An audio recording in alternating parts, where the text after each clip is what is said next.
আমরা এই মুহূর্তে দাঁড়িয়ে আছি হচ্ছে হাওড়ায়।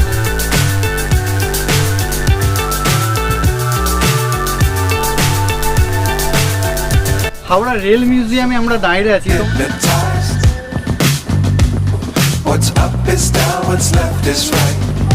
এই রেল মিউজিয়ামে যেতে হলে প্রথমেই আমাদের পৌঁছে যেতে হবে হাওড়া স্টেশন।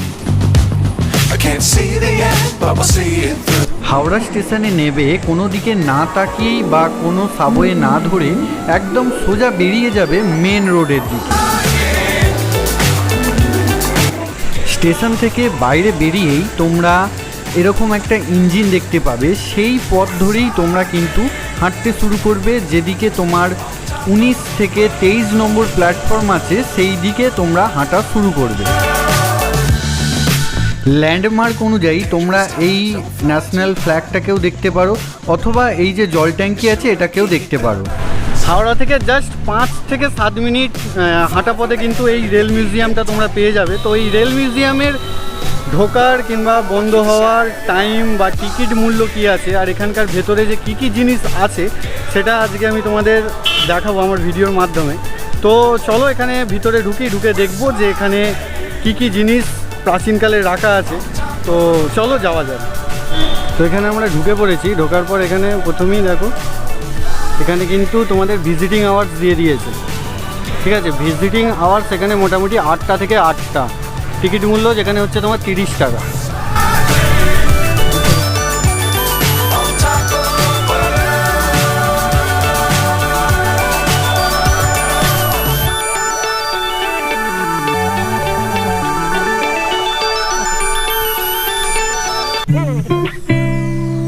জাস্ট মানে হাওড়ার বুকে এত সুন্দর একটা জায়গা, না এলে তোমরা জানতে পারবে না যে এত সুন্দর একটা জায়গা হাওড়ার মধ্যেও রয়েছে।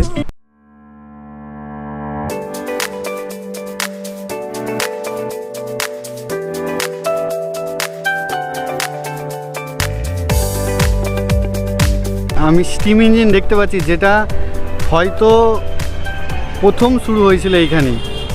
মোটামুটি আমাদের তৎকালীন সময় থেকে এখনো পর্যন্ত যেরকম ধরনের মানে ইঞ্জিন বা বগি তৈরি হয়েছিল তার একটা ছোট্ট ডেফিনেশন এখানে দেওয়া আছে।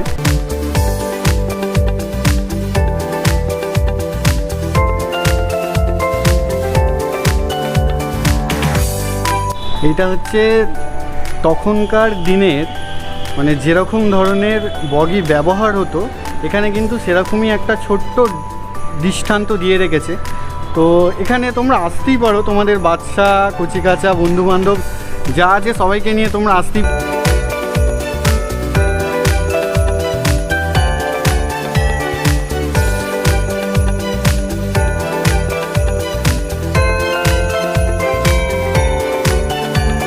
তো এখন আমি দাঁড়িয়ে আছি হচ্ছে আমাদের ভারতবর্ষের প্রাচীন যে রেল ইঞ্জিন, সেই রেল ইঞ্জিনের সামনে।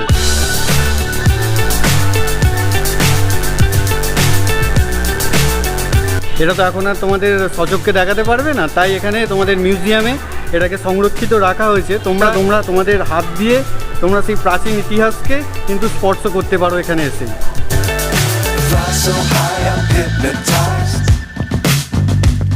What's up is down, what's left is right. Chasing stars and holding you. I can't see the end, but we'll see it through. Just এখানে তোমরা মোটামুটি চাকার সাইজটা দেখো, মানে চাকার সাইজটা দেখলেই অস্থির হয়ে যাবে। তখনকার দিনে এরকম আর কি ইঞ্জিন আমরা ব্যবহার করতাম। সেখান থেকে আপডেট হতে হতে হতে হতে এখন অনেক মডার্ন। এখন আমরা বন্দে ভারত পর্যন্ত তৈরি করেছি। এটা যেটা দেখতে পাচ্ছ এটা পুরোপুরি উডেন, ঠিক আছে। এখানে দেখো ভিতরে কিন্তু তৎকালীন সময়েতেও সব কিছু ব্যবস্থাই ছিল। এখানে রান্না করার জন্য মোটামুটি একটা ছোটোখাটো কিচেনও করা আছে। ওখানে একটা ছোটো বেসিনও দেখতে পাওয়া যাচ্ছে। ভিতরে এখানে একটা মানে তোমার কাপ প্লেট সব কিছু রাখার জায়গা, সেগুলো পর্যন্ত কিন্তু তৎকালীন সময়ে একদম খুব ভালো এবং স্পষ্ট ছিল। মোটামুটি ফার্স্ট ক্লাস বগি, মানে ফার্স্ট ক্লাস ডিব্বা এখন যাকে বলি আমরা, ফার্স্ট ক্লাস সেকেন্ড ক্লাস। তো ফার্স্ট ক্লাসে মোটামুটি ব্যবস্থাপনা কীরকম ছিল এখানে দেখলেই কিন্তু তোমরা বুঝতে পারবে যে একদম চেয়ার ফেয়ার সাজানো, একদম আড্ডা দেওয়ার মতো একদম বিলাসবহুল ব্যাপার।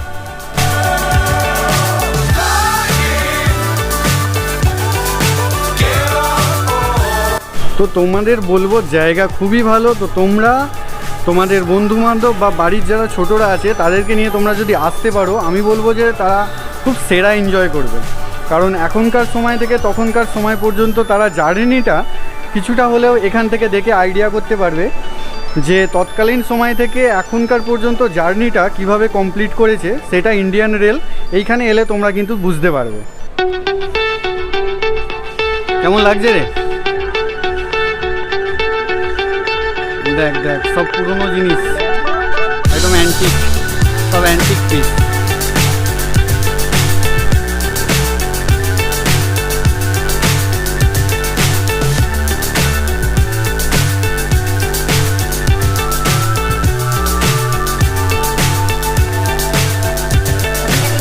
So high I'm hypnotized.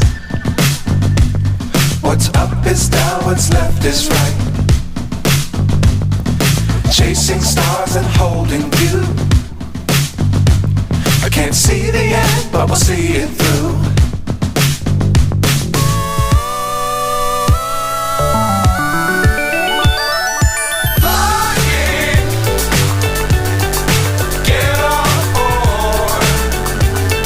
চাকাটার height মোটামুটি তোর হাইটের চাকাটার হাইট নাকি? On top of the world. তো আরও একটু ভিতর দিকে যাই, ওদিকটা দেখি, ওদিকে আরও অনেক কিছু আছে যেগুলো মোটামুটি তোমরা যদি এখানে আসো তোমাদের মোটামুটি ঘন্টা 2-2.5 সময় তো লাগবেই। Fly forever if you keep it tight. Love the world but keep the sky on your mind. দেখতে পাচ্ছ তোমরা বাচ্চারা কিভাবে খেলাধুলা করছে। তো তোমরা তোমাদের ফ্যামিলি হোক বা বন্ধুবান্ধব বা তোমাদের যে বাচ্চা কাচ্চা আছে তাদেরকে কিন্তু এখানে নিয়ে এলে তো তারা কিন্তু খুব আনন্দে একটা দিন তারা কাটাতে পারবে।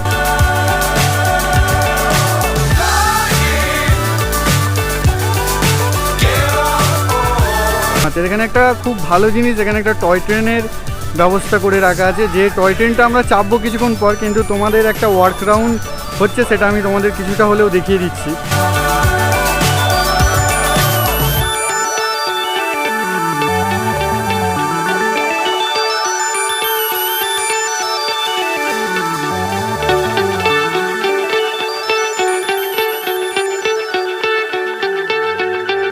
মোটামুটি এই ধরনের যে চাকার ব্যবহার, এটা লাস্ট আমরা যে সিনেমাটায় দেখেছি, মোটামুটি আমার মনে পড়ছে যেন আমি শোলে সিনেমায় এরকম একটা ইঞ্জিন দেখেছি, যে এরকম একটা ইঞ্জিন ব্যবহার হয়েছিল।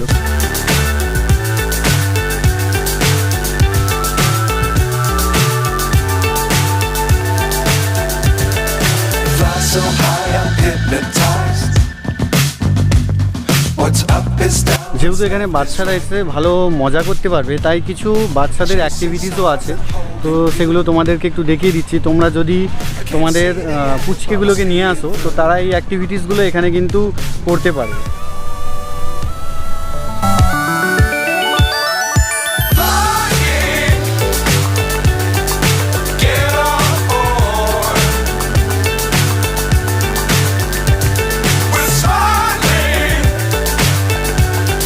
আচ্ছা, আমি এখন তোমাদেরকে পড়ে এত বলতে পারছি না, কিন্তু তোমরা যদি আসো সময় নিয়ে তাহলে কিন্তু এইগুলো সব তোমরা নিজে পড়ে উপলব্ধি করতে পারবে। যে Dangerous times, don't fly too high. Be sure to keep the ground in sight. Fly forever if you keep it tight. Love the world but keep the sky on your mind.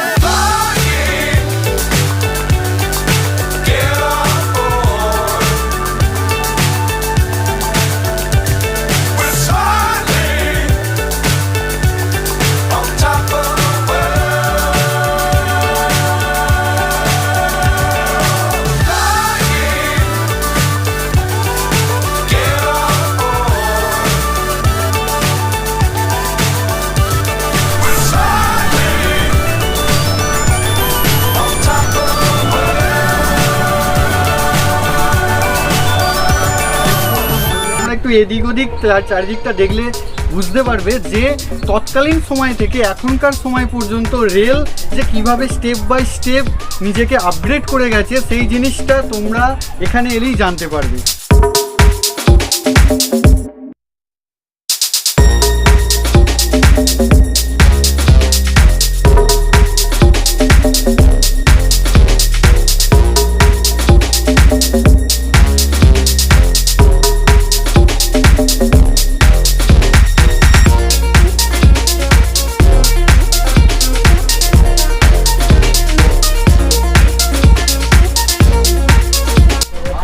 কখনো এরকমভাবে উঠতে তো পারবো না, তো এখানে এসে আর কি দুধের স্বাদ কিছুটা ঘোলে মিটিয়ে নেওয়ার মতো ব্যাপার হচ্ছে। কিন্তু তৎকালীন সময়ে যে ইঞ্জিন ব্যবহার হতো সেই সব ইঞ্জিনগুলো কিন্তু এখানে সব মডেল হিসেবে রাখা আছে। তো তোমরা যখন আসবে তৎকালীন সময়ের সাথে এখনকার সময় মিলিয়ে অনেকটাই বুঝতে পারবে যে কোথা থেকে কোথা পর্যন্ত আপগ্রেডেশন চলে এসেছে আমাদের সময় পর্যন্ত।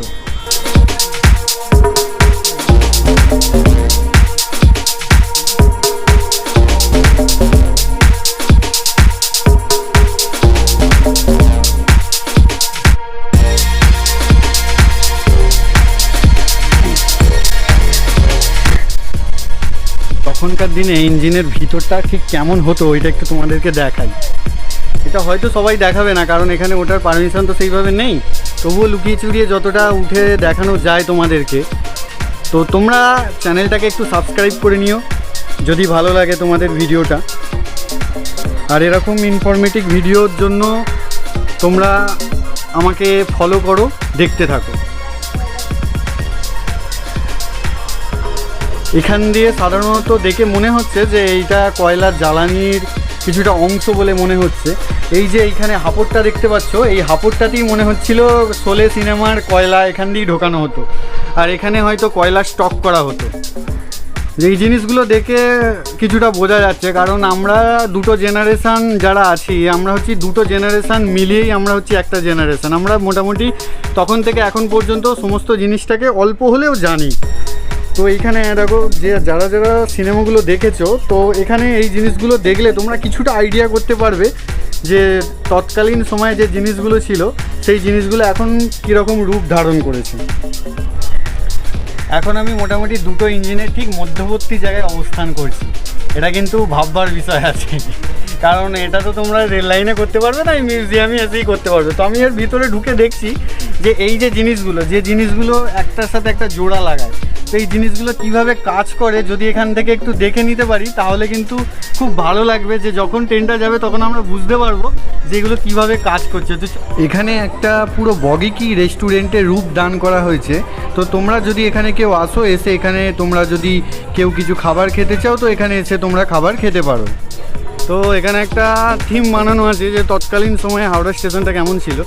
তো চলো একটু ভিজিট করা যাক, দেখি কি আছে ভিতরটায়।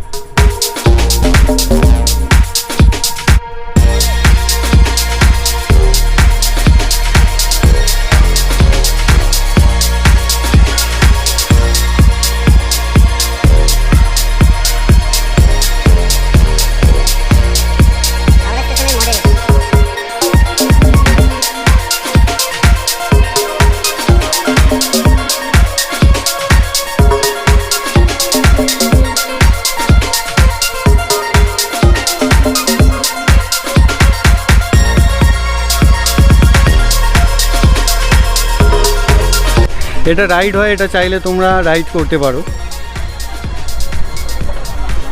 তো তোমাদের ভিডিওতেই দেখাচ্ছিলাম এটা ঘুরছিল আমরা যখন এসেছিলাম। এখন প্যাসেঞ্জার হলে আবার এটা রাইড দেওয়া শুরু করবে। তো এই হচ্ছে কাউন্টার, এখান থেকে তোমরা টিকিট সংগ্রহ করতে পারো, যা বেশি না 30 টাকা করে টিকিটের দাম আছে পার হেড।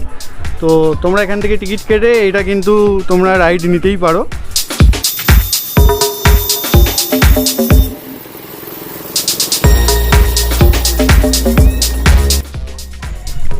এই ইঞ্জিনটার ব্যাপারে তোমাদেরকে একটু বলতে চাই।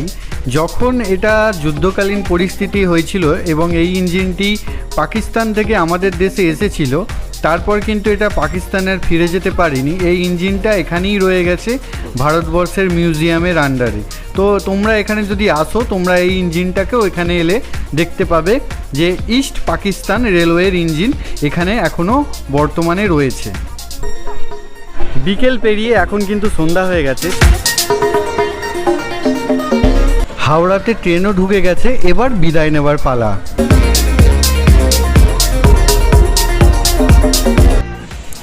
রাত্রে হাওড়া স্টেশনটা দেখতে কিন্তু খুবই সুন্দর লাগে। জাস্ট 5-7 মিনিটের মধ্যে আমরা হাওড়া পৌঁছে গেলাম।